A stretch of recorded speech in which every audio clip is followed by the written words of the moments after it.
ကိုလို့တဲ့အလုပ်လေးတစ်ခုဟာစိတ်ပေါ်မှာမူတည်တာမို့မကောင်းတဲ့စိတ်တွေဝင်နေတဲ့အချိန်မှာမပြောလိုက်မိဖို့မလုပ်လိုက်မိဖို့ကိုယ့်ကိုထိန်းချုပ်အောင်တတိထားအောင်ဖြစ်တယ်စိတ်ထဲမှာဖြစ်ယုံကဒီလောက်မဆိုးသေးဘူးနှုတ်ကထုတ်ပြောလိုက်လို့တစ်ဖက်သားထိခိုက်သွားမယ်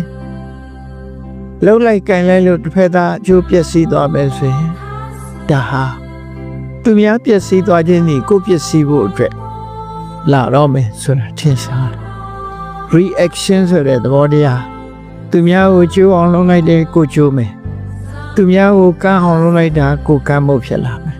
ဒီလိုဆိုလို့ရတယ်ပေါ့နော်ဒါကြောင့်မလို့စိတ်ထဲကမကြည်မနှက်ဖြစ်နေလို့ရှင်မပြောနဲ့အောင်မလုံးနဲ့အောင်ကိုယ်စိတ်ကိုပဲနိုင်အောင်ချုပ်တီးပြီးတော့နေတခါတခါမြန်မာပြည်မှာ